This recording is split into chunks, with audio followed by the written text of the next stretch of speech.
Hey guys, I'm going to show you a game that I played recently where we had this position where we have some strategic things kind of going on, but also some tactics lurking, and they all kind of combined at one moment in the game. And I think we can learn a lot from this. So I'm going to show you this game real quick. I do want to point out I am sick, so if I sound really weird, that's why. There's also kids screaming in the background, so I apologize. Probably shouldn't have done a video tonight, but I'm trying to keep up with one a day, so we're going to do it anyway. And I'm not going to edit out any mistakes or anything. So you're going to get a behind the scenes look at an unedited Chess Vibes video. So it might not be what you're used to, but we're going to just go with it. So I was white, and we had a Sicilian. And unfortunately, my opponent played e6. I say unfortunately because I like to play the bishop b5 Sicilian. If they play d6 or knight c6, I can do that. But if they play e6, this doesn't make any sense anymore because black would just play a6, chase me away. I have no targets like I normally would. And if I go back, I actually fall for this little trap, the Noah's Ark trap. My bishop is trapped. And so it's a terrible move against e6. So because of that, I couldn't go for my, normal. So I just played some other moves. And then I went for this setup. This is called the Maroczy bind setup. And the point is you're trying to prevent black from pushing in the center with like d5 and b5. And so if black's able to do that comfortably and trade off some of these central pawns, it kind of opens up the game, and usually black can equalize. But if you can stop that, a lot of times you keep your space advantage, and it makes it difficult for black to figure out what to do. So that's why I played c4. It's kind of a matter of preference. If you like those types of positions, you don't have to put the pawn on c4. You can also like just develop your knight, and the game goes kind of a different direction. But I like these kind of games. So I played c4. Opponent's attacking here. I defended it. Queen c7. I'm just developing my pieces. So he's putting pressure on the e4 pawn here because my knight's pinned. And so rather than sort of worrying about that, I just decided let's just develop a piece and at the same time defend my pawn. So we have all of our pieces out. I did trade this off. A lot of times trying to leave the knight there can actually become like a liability. Sometimes there's tactics that open up where the queen moves somewhere and it becomes a target. And so I decided, for this game to just trade it off. Nothing really wrong with that. Queen to b3. And notice how I'm just delaying castling. You do want to castle usually pretty early, but I'm not committing which side I'm going to yet, which can make it difficult for my opponent to kind of plan what they want to do. Like if they know, oh, white's king's going to be on the king side, I can whatever their plan is, they can go ahead and figure that out. But since they don't know, it kind of keeps makes it more difficult on your opponent. And so that's why I'm just kind of delaying. This is probably going to be a useful move anyway, and so I just played queen b3, chased it away. I'm happy if my opponent wants to give me the bishop pair here. In a relatively open position, the bishops are going to be pretty effective, and so my opponent did not do that. And I played the move bishop to b6. This is something that I think a lot of people would look at this and say, like, okay, what are you attacking? Like, yes, you're attacking the queen. Yes, you're attacking the pawn, but the pawn's already defended. The queen's just going to move. Why did we go there? Well, that's a really annoying place for the bishop. For one, you have the constant pressure on a5, but also you're controlling that d8 square. And if you look at the board, what's the only open file on the board? Well, it's this d file, right? So black probably wants to castle and develop this bishop, then put at least one, maybe even double up rooks on this file. Well, they can't even do that, or I'm going to just take it with my bishop. And so I really like it for that. Also, there's no chance that black can ever play the move b5. Remember earlier I said one of the things about playing the Maroczy bind, you want to try to stop those two breaks, right?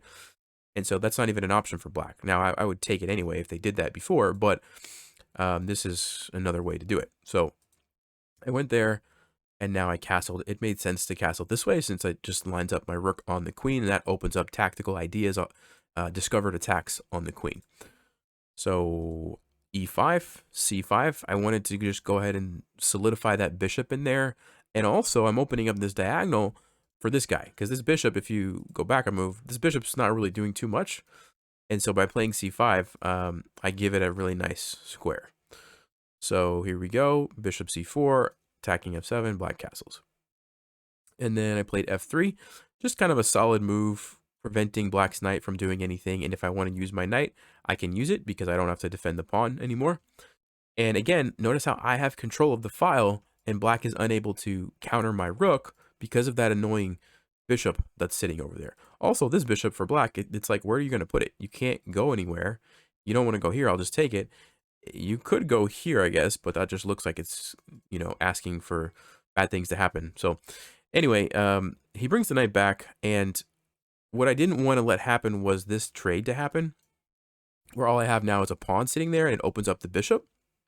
So I played knight to a4 because a knight sitting on b6 is going to be much more effective. Then I also can keep this pawn kind of supporting it, and I get, the pressure on these pieces. And so that's what happened. He does trade. This is hanging, but the rook is under attack, so black has to deal with this threat first. So he plays here, and I played the move queen to c3. This is kind of a clever move, of course, lining up on the pawns, but also there's another idea here, which we will see in just a minute. So black played queen c7.